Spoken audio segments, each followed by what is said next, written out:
Impecable. Bueno, primero saludarlos a todos y después seguir estas clases de educación continua en esta época de cuarentena, así nos divertimos y entretenemos un poco más. Esta clase quiero que sea interactiva y cualquier duda o algo que quieran aportar lo van a poder hacer. Esta clase va a ser en dos partes. La primera es la mía, que es el manejo del Pentacam en la consulta oftalmológica diaria, y como el tema es bastante extenso, en una segunda oportunidad, la doctora Patricia Simchak va a hablar de interpretación de Pentacam en cirugía de catarata. Entonces, para comenzar, hablar un poco de qué es el Pentacam. Bueno, les voy a decir que es de mis aparatos en la paraclínica favorito, porque es una técnica, es una cámara de Scheimpflug rotacional, que va a producir imágenes tridimensionales de muy alta resolución, que lo realiza en muy poco tiempo de no contacto. El tiempo que lo realiza es aproximadamente menos de 2 segundos. Este aparato va a realizar una topografía de la cara anterior y posterior de la córnea, y además realiza lo que se llama una paquimetría de limbo a limbo, que después vamos a ver la importancia que tiene el diagnóstico de las ectasias corneales.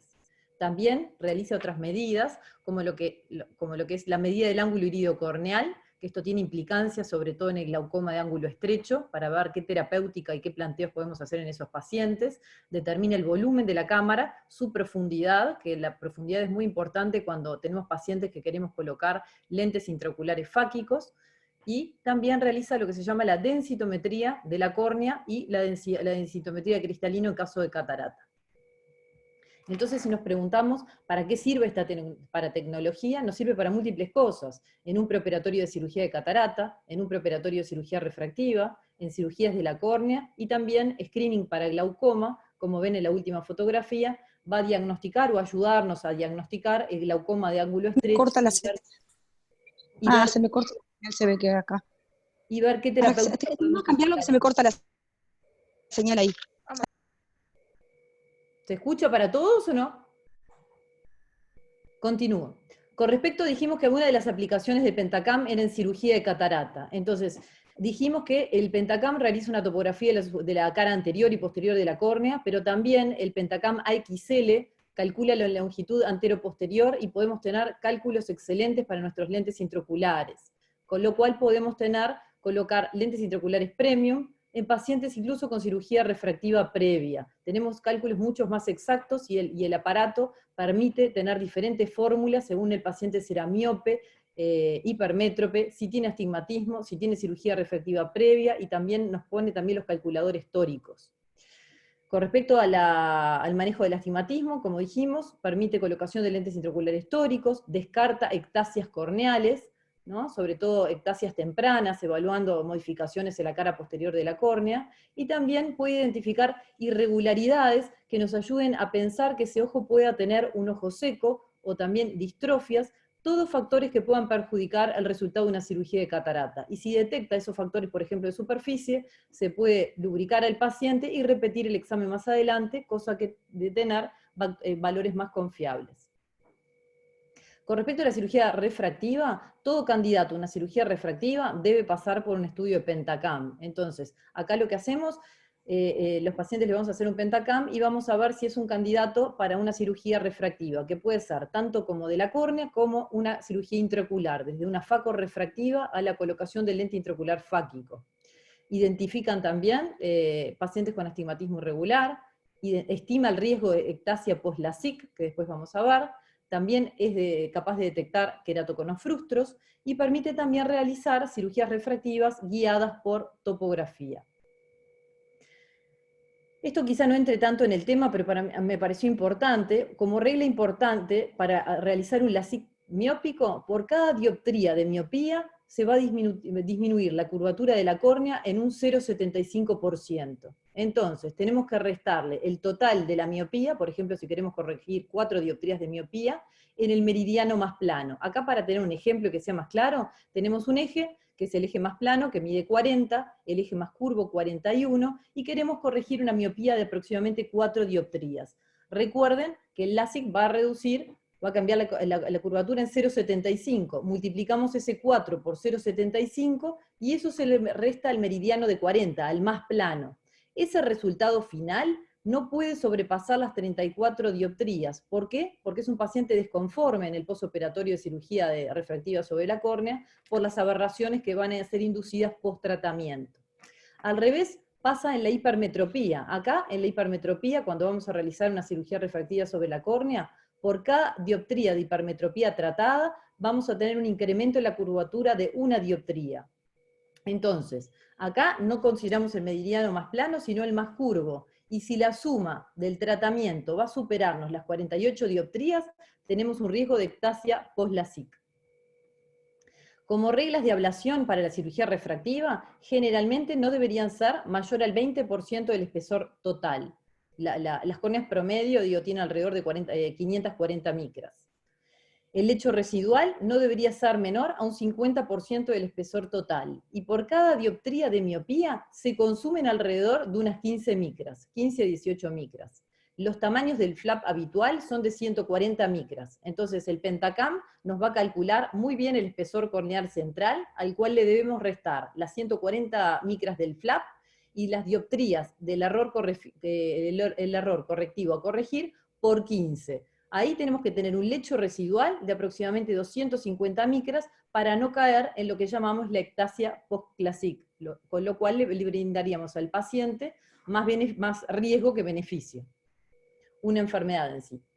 Con respecto al Pentacam y cirugía de la córnea, esto nos sirve bastante. En trasplantes de córnea, cirugías penetrantes o cirugías de DALC, nos va a guiar en la remoción guiada de las suturas. Si tenemos suturas que están apretadas, las vamos guiando según lo que nos diga la topografía. También en cirugías de la córnea nos va a determinar si tenemos un paciente que tiene un queratocono o cualquier otro tipo de ectasia corneal. También nos ayuda el Pentacam en el seguimiento y progresión de los queratoconos. Los queratoconos los seguimos cada 6 meses con Pentacam, y si se producen cambios en la curvatura de la córnea, la K máxima, vamos a tener que hacer un crosslinking para frenar esta enfermedad, esta patología, y también tenemos que fijarnos en la paquimetría más fina, porque si el paciente tiene una paquimetría menor a 400 micras, el crosslinking en sí estaría contraindicado. Otra de las utilidades del Pentacam en cirugía de la córnea es la colocación de anillos intracorneales. Otra cosa que a mí me gustó mucho y le hice la utilidad, es en el screening de glaucoma. Acá lo que ven son unas imágenes subrayadas en rojo, ¿no? Unos círculos que nos dicen qué volumen tiene la cámara anterior, cuál es el ángulo camerular y también la profundidad de la cámara. Los ángulos normales tienen que ser de 25 a 30 grados, ¿no? Eso es lo normal. Ese paciente que yo les puse ahí subrayado, si se fijan bien y se ve, tiene 22.5, o sea que es un ángulo estrecho. Y la profundidad de la cámara, este paciente tiene 64 milímetros cuadrados. Debería ser mayor a 100. Entonces acá estamos detectando un paciente con un ángulo estrecho, y si miran también acá en la fotografía, ven que en periferia es un ángulo aplanado. Esto, por supuesto, si hablamos con los especialistas en glaucoma, no van a suplantar a la gonioscopía, pero pueden aparecer de rutina, hacer la gonioscopía y corroborar que ese paciente tendremos que hacer un procedimiento quirúrgico desde ya, o una iridotomía láser, o si tiene catarata, quizás una cirugía de catarata para sacar ese cristalino y que aumente la profundidad de la cámara. Otra cosa que nos da el screening de glaucoma es la presión intraocular corregida. Si la córnea está gruesa, vamos a tener que restar algunas dioptrías, y si es fina, al revés. Y acá lo vemos, ¿no? Volumen de la cámara, volumen, el ángulo camerular y las presiones corregidas. Después van a aparecer lo que se llaman los mapas refractivos, que existen diferentes mapas. Aparecen mapas de curvatura, mapas de elevación anterior, mapas de elevación posterior, y después un mapa de espesor o paquimétrico. Y vamos a ir analizando cada uno. Antes de hablar de los mapas de curvatura, algunos conceptos generales. Sabemos que la córnea es una lente convergente positiva y su podar central anterior es de 49.5 dioptrías. La cara posterior de la córnea es un lente divergente negativo de alrededor de 6 dioptrías, por lo cual el poder refractivo local total sería de 43.5. Y la córnea es asférica, no esférica. ¿Qué quiere decir? Que la curvatura aumenta en el centro y se va aplanando hacia la periferia. Entonces, ¿cuáles son los patrones de curvatura normal? Corneal, ¿no? Dice, existe un amplio espectro de la normalidad. Podemos tener astigmatismos regulares, que pueden ser a favor de la regla, donde todos sabemos que el meridiano vertical es más curvo que el horizontal, y en contra de la regla, ahora les voy a mostrar fotografías, el meridiano horizontal es el más curvo. Acá tenemos fotografías de lo que es un astigmatismo, un moño simétrico a 90 grados, eso es un astigmatismo a favor de la regla, y después en la otra fotografía, un astigmatismo en contra de la regla. En la tercera fotografía lo que muestra es un astigmatismo oblicuo, y en la última, un incurvamiento inferior. ¿A qué les parece que es ese incurvamiento inferior? ¿Qué puede ser? Eso es un incurvamiento probablemente producido por un queratocono, una ectasia, es un astigmatismo irregular. Otra de las características es que, por ejemplo, cuando tenemos astigmatismos oblicuos, van a aparecer imágenes en espejo. A esto se le llama enantiomorfismo. Los patrones de curvatura de la población sana pueden ser patrones redondos, ovales, lazos topográficos simétricos, asimétricos o irregulares. Y acá lo que vemos son diferentes patrones de curvatura. Ahí lo que vemos, moños simétricos, asimétricos, la imagen de snowman o de bola de nieve, astigmatismos totalmente irregulares, y los incurvamientos inferiores que se ven acá a la derecha, típicos de los queratoconos. Acá es lo que me pedía el doctor Sánchez hoy, cuáles eran los criterios topográficos de Rabinovich-McDonnell para identificar en las topografías convencionales.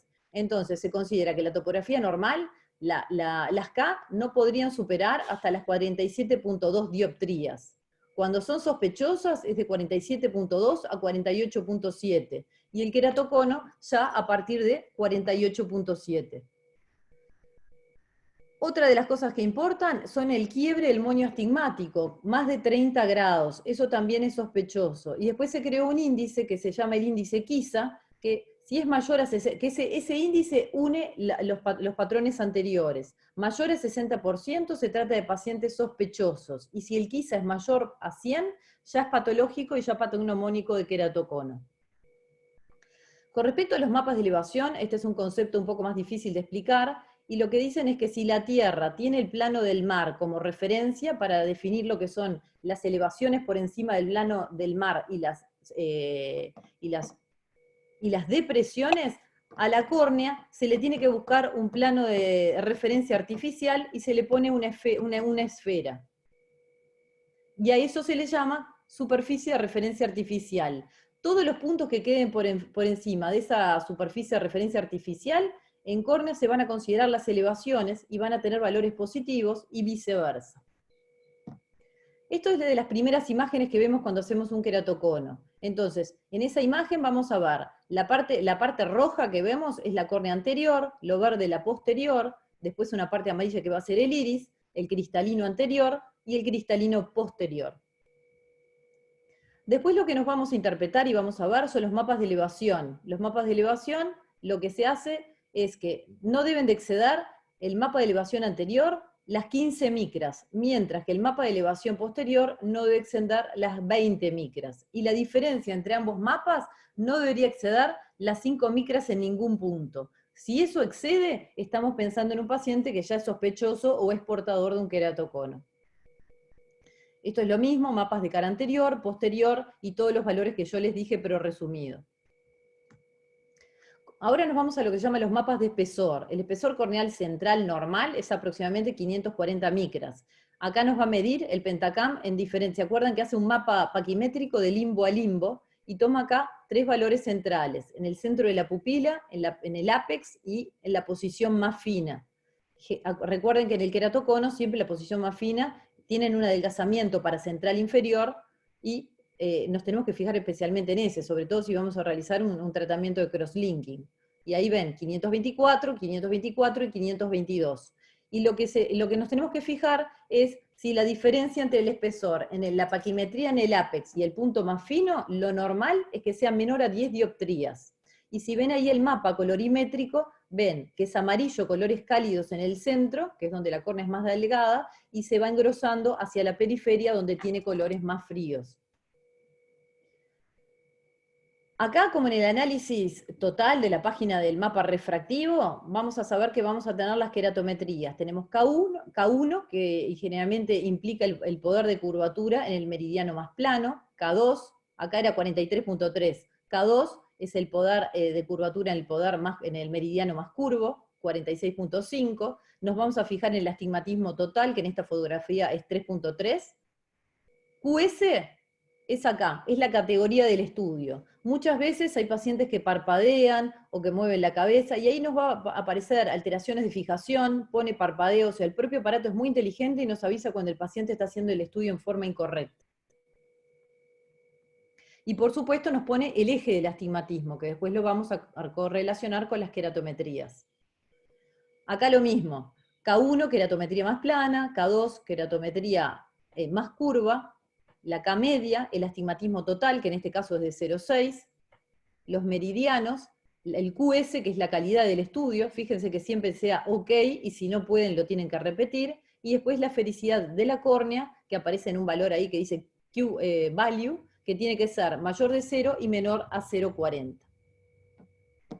Otras abreviaciones que pueden aparecer, bueno, el Q-value ya lo nombramos, el volumen de la córnea, el volumen de la cámara, la profundidad de la cámara anterior. Ese índice de la profundidad de la cámara es bastante importante porque si vamos a poner un lente fáquico, esa profundidad no puede ser menor a 2.8. ¿Por qué? Porque podemos tener problemas y dañar las células endoteliales.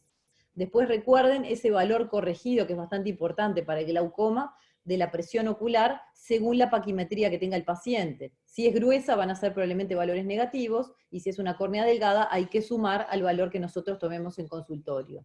Y después recuerden de nuevo el ángulo, lo repito, menos de 25 grados, alerta, ese paciente puede tener un glaucoma agudo, revisen bien la gonioscopía, y si corresponde le van a hacer una iridotomía. Otra cosa que habla son de los índices de queratocono. Entonces están el índice de asimetría vertical, índice de queratocono, índice de asimetría de altura, índice de centración de altura, radio mínimo, que es el menor radio de curvatura en el campo completo, y después las clasificaciones de queratocono. Como para que sea más fácil para ustedes, porque todos estos índices son difíciles de recordar, cuando son normales son en blancos, cuando son amarillos son borderline, y cuando es rojo es patológico. Después lo que nos van a aparecer en el Pentacam son los diagramas de espesor según su localización. Entonces empiezan en el punto más delgado y se van, recuerden, la córnea era más fina en el centro y se iba engrosando hacia la periferia. Lo normal, acá ven, son dos desviaciones estándar, percentil 95 y percentil 5. Y después hay una línea punteada en el centro, que son unos puntitos que pertenecen a la normalidad total. El rojo es la gráfica de nuestro paciente. Cuando se pasa de estos percentiles, tanto por encima como por debajo, hablamos ya de un cuadro patológico. Y acá, por ejemplo, es lo mismo, es el mismo percentil pero un paciente que tiene queratocono. Si vemos acá, esta es la paquimetría, si vemos a la izquierda, es la paquimetría del paciente. Ya parte por una paquimetría menor a 500 micras, o sea, es una córnea delgada. Y vemos que sigue delgada y hacen cambios bruscos hacia la periferia. Y después, en la tabla inferior, dice límite inferior, mayor porcentaje de progresión. O sea que cuando se pasa de estas desviaciones estándar, estamos ante cuadros patológicos. Y este es el cuadro patológico, memorícenlo, de un paciente que tiene queratocono. Parte de una córnea muy delgada en el ápex y se va afinando en forma brusca hacia la periferia. Lo mismo abajo, está totalmente por fuera de las desviaciones estándar que habíamos hablado antes de los límites de la normalidad. Lo mismo pasa en estas curvas para el edema corneal de Fuchs. Acá si vemos, en la primera curva, pasa en vez de una córnea delgada al principio, ya va al final de la curva. Empieza con una curva aproximadamente de 600 micras. Y es algo relativamente más plano, pero empieza de córneas gruesas. Y acá, el límite superior está por encima de la curvatura del percentil 95. Esto se trata de una distrofia, un edema corneal por distrofia de Fuchs. Después hay otro examen que se llama el examen de Bellin-Ambrosio en handectasia, que nos facilita el diagnóstico también de queratocono. Acá lo que evaluamos son la elevación anterior y la elevación posterior de la córnea, y puse 3 casos: uno normal, un cono posterior y un queratocono avanzado. Si se fijan en el normal, está todo en verde.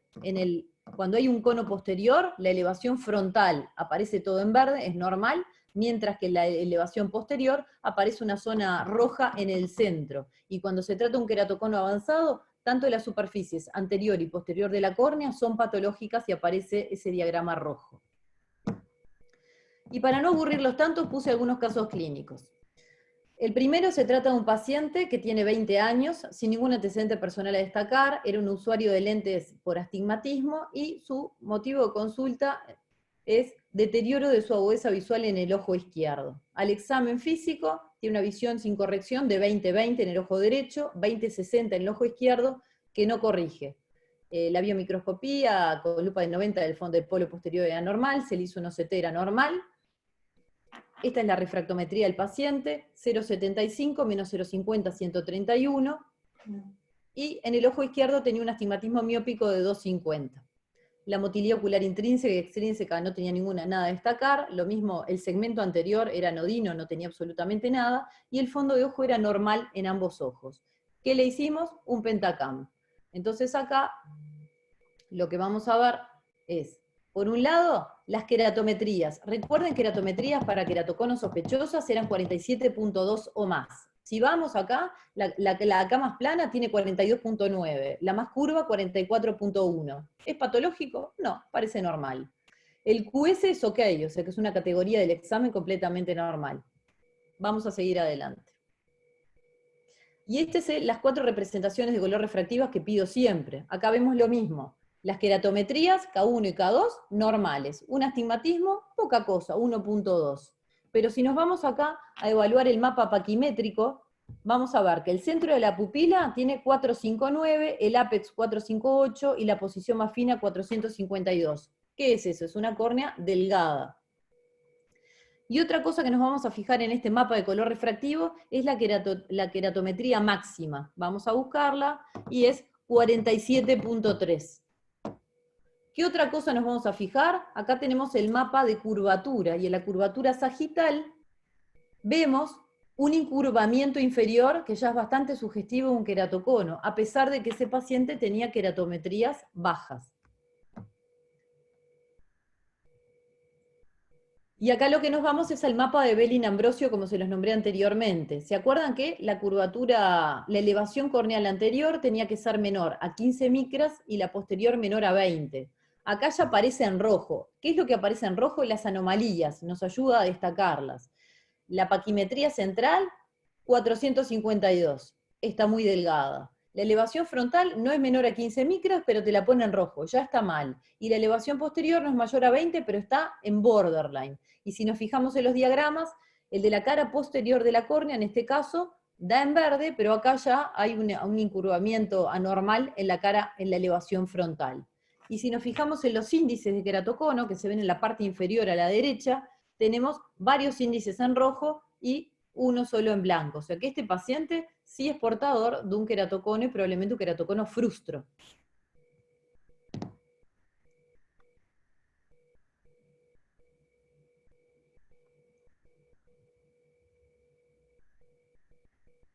Voy a pasar ahora al caso clínico 2. Este es otro paciente que no tiene mucho que ver con el anterior. Se trata de una chica de buen socioeconómico cultural de 49 años. Como antecedentes personales oculares, refiere una mala agudeza visual en su ojo derecho desde la infancia y usaba lentes para leer. Como consulta es un control oftalmológico de rutina. Antecedentes personales, nada a destacar.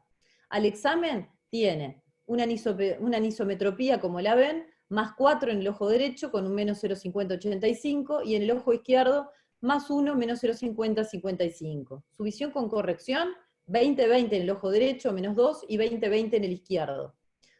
Presentaba una cámara anterior algo estrecha, córnea de características normales, cristalino transparente y fondo de ojo normal.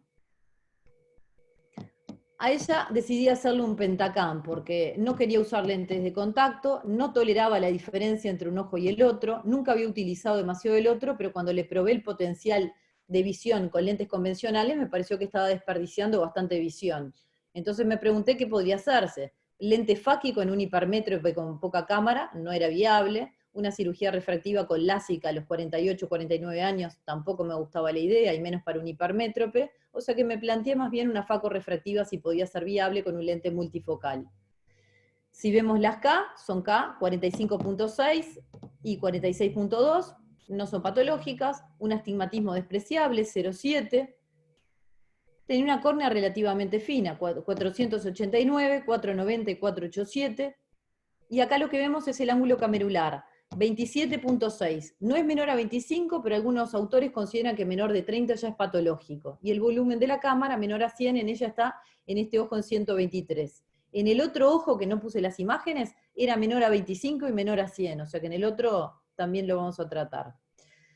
Entonces definimos, hablamos con la paciente y al final se definió y quiso colocar su lente intraocular, si era posible y candidato a su ojo, un lente intraocular multifocal, en este caso trifocal. Y acá lo que mostramos es una imagen que se llama distribución de potencias, que cuando da bien finito acá un pico, quiere decir que el paciente puede ser un candidato óptimo para poner este tipo de lentes. El Pentacam también tiene otra particularidad que se llama el Cataract Pre-Op, que después Patricia nos va a hablar en otra oportunidad bien de todas las características. No pueden tener determinado índice de aberraciones, este paciente dio normal, por lo cual lo colocamos, y después lo que nos da son las diferentes fórmulas para poder colocarle al paciente mediante todos los cálculos de la curvatura anterior y posterior de la córnea, y por supuesto de la longitud axial. Y calculamos acá diferentes fórmulas. El lente elegido fue un Panoptix, un trifocal, y puse 4 fórmulas, la Haigis, que me gusta mucho, la de Barrett, SRKT y la de Hoffer. Y elegimos un lente de 29.5 dioptrías. La paciente se operó y quedó absolutamente métrope. Y ahora quiere operarse el otro ojo, a pesar de que recuerde lo que era la refracción del otro, pero ve mucho mejor con el ojo operado que con el otro, que además le corrige la presbicia. Su ojo contralateral veía 20-20, y es eso, más 1 menos 0,50 a 55. En otra oportunidad discutiremos, si quieren, si le operarían el otro ojo o no, que está bueno para discutirlo. Y después, por último, ¿se acuerdan la aplicación que les había contado del Pentacam con respecto a glaucoma? Esta es una paciente, que es una paciente de 83 años, que ingresó, sí, ya tenía una catarata nuclear de 2-3 cruces en ambos ojos, pero además un ángulo completamente estrecho. Tenía, acá no se ve porque aparecen las imágenes, estas fotografías, a ver si lo puedo achicar. Tenía una cámara anterior, un volumen de la cámara de 78, un ángulo menor a 25 grados, y catarata. No había ningún lugar a duda, preferí no hacer la idiotomía primero, sino ir directamente y sacarle el cristalino y ver si podíamos aumentar el volumen de la cámara, mejorar la visión del paciente y disminuir el riesgo de glaucoma agudo. Y eso fue lo que hicimos. Acá me aparecen las fotos y no puedo ver el ángulo. A ver si lo puedo achicar. Acá lo puedo achicar. Entonces, pasó de un ángulo, lo voy a poner antes, el ángulo de ella, previo en el preoperatorio, era de 23.2 y el volumen de la cámara era de 78. Mírenlo cómo quedó en el posoperatorio. El ángulo amplió a 44.9 y el volumen de la cámara 154. O sea que le encuentro gran utilidad, por supuesto no evitar la gonioscopía como nos exigen nuestros expertos en glaucoma, pero realmente esto nos puede ayudar bastante para confirmar si el ángulo está abierto o está cerrado y tenemos que hacer algún tipo de terapéutica. Y después, por último, acordarse que es un examen no invasivo, agradable, dura poco tiempo, y que en usuarios de lentes de contacto, si son usuarios de lentes de contacto blandos, tenemos que hacerlos por lo menos suspender 7 días para que el estudio sea confiable, y 15 días en el caso de que sean gas permeables. Como conclusión, el Pentacam es un analizador óptimo que puede ser utilizado por cirujanos de catarata, para cirugías de la córnea, para cirugía refractiva, y para especialistas de glaucoma. Es rápido, es de no contacto y brinda información muy útil para tomar decisiones tanto médicas como quirúrgicas.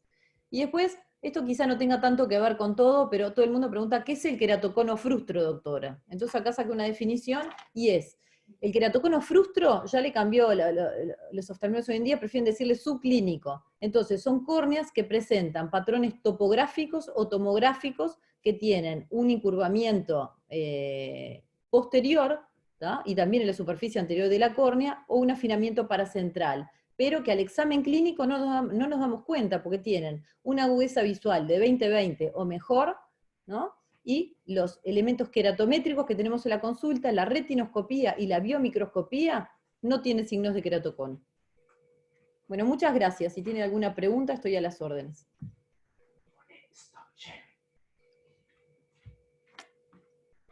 Pau, es Rosario. Dime. No, quería aclarar lo del tema del ángulo, ¿verdad? La definición Bien. de ángulo abierto, cerrado, como vos dijiste, es gonioscópica. Las ¿Sí? conductas en relación al glaucoma las vamos a tomar desde ahí. Pero lo que está bueno el Pentacam es en esos pacientes en donde el componente del cristalino pensamos que juega un rol, a veces con un cristal, puede ser incluso con un cristalino claro, en mostrarle esos índices al paciente. Incluso vos tenés la foto ahí, tenés la foto del ángulo, podés tener un modelo de ojo donde le mostrás como que en general es más horizontal, ¿verdad? Y ellos ver cómo está todo incurvado hacia adelante, y los puede ayudar a definirse mejor al consejo quirúrgico, ¿no? Exacto. Hola Paola, Dime, muy linda charla. ¿cómo estás, Pati? No, ya aprovecho, ya que están todos, bueno, hola a todos. Yo en realidad soy una enamorada del Pentacam también, pero sin embargo para el ángulo yo en realidad más el OCT del segmento anterior más que Pentacam. Pentacam lo pido más para otras cosas, ¿no? Pero aprovechar, ya que veo que hay como 70 y pico de personas, que el Pentacam es un aparato que nos sirve para tanta cosa diferente. Y yo que hago los estudios, es muy importante cuando manden al paciente a hacer un Pentacam, que digan el dato clínico y qué es lo que están buscando. Porque, viste, no solo con el Pentacam, con todos los aparatos nos pasa lo mismo, que muchas veces sirve para varias cosas, y cuando no nos dan el dato clínico, es muy difícil para los que hacemos el estudio ver qué es lo que están buscando.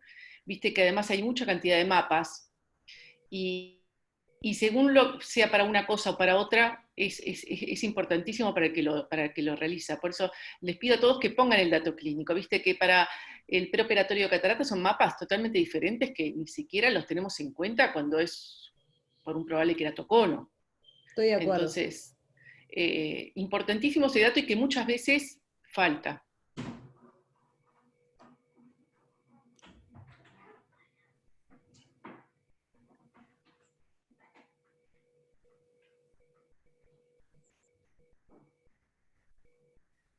¿Alguna pregunta más? No sé qué cantidad de acá de los que están en realidad saben leer un Pentacam. Porque otra cosa, viste que en muchos lugares hoy en día siguen haciendo la topografía corneal, ¿eh? De la cara anterior de la córnea. Creo que hoy en día si estamos queriendo descartar un queratocono, no sirve para nada la topografía de córnea. La topografía de córnea nos sirve cuando es un cono evidente. Pero hoy en día necesitamos un Pentacam porque necesitamos ver cómo está la cara posterior de la córnea. Estoy de acuerdo, la topografía para el diagnóstico de queratocono ya quedó obsoleta. Creo que hasta pueden hacer un juicio de mala praxis si el día de mañana tenía un queratocono, ¿no? Sí. Tenemos la cara posterior de la córnea.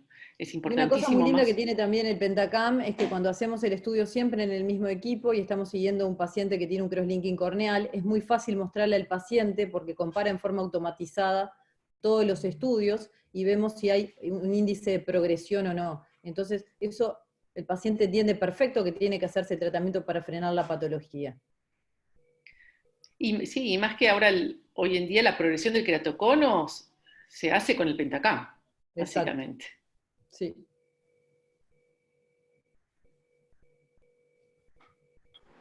Hola. Hola, ¿cómo estás, Estrella? Bien, pero un poco atónita con toda esta información, porque en realidad, digo, nos sirve para los que no estamos en el tema, para ya tener una idea de que el Pentacam está para quedarse y sabemos a quién pedirlo, o sea, a los expertos en el tema, pero siempre tenerlo presente en todo el arsenal de todos los exámenes complementarios, ¿no? Aparte es difícil para el que no está en el tema interpretarlo, son muchos valores, ¿está? Digo, y personalmente, digo, tendría que estudiarlos, o sea, sinceramente muchas gracias por todo esto y bueno, gracias. A ver, yo tengo una pregunta. Bueno, ¿Sí? en realidad, ¿Pati al final va a ser una de catarata? Va a ser uno de catarata que yo le pedí. Entonces guardo mi pregunta para él, porque es de Pero más adelante, la próxima charla va a ser de ojo seco y dolor neuropático. Bueno.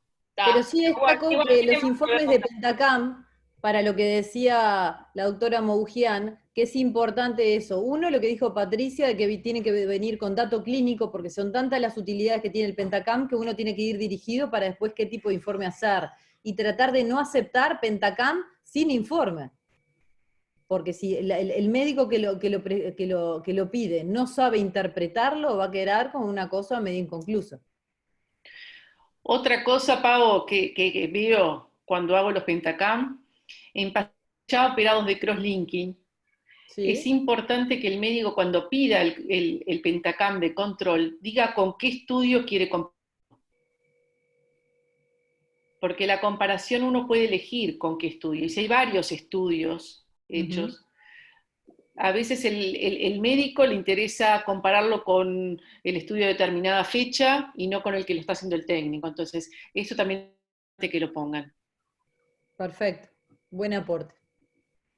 Ahí preguntan si en salud pública hay Pentacam, Pao. En el hospital de ojos, un topógrafo seguro que hay, no sé si es, ¿no? Mira, yo me fui hace unos años, pero tengo entendido, si están haciendo cirugía refractiva, hoy en día nadie puede hacer refractiva sin tener un Pentacam al lado porque puedes incurrir en una ectasia post-LASIK.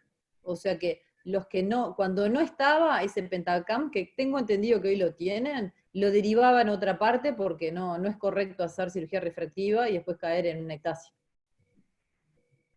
Bien.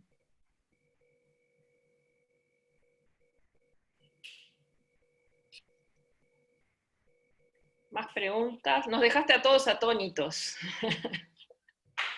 Contestaste todo, todas las dudas. Bueno, tranquilo. Cerramos la sesión y bueno, nos vemos el lunes, porque sábado y domingo creo que se descansa, pero el lunes, ¿quién va a ser el tema del lunes? Salo catarata congénita, va a estar muy bueno. Impecable. Nos va... Sería bueno que la gente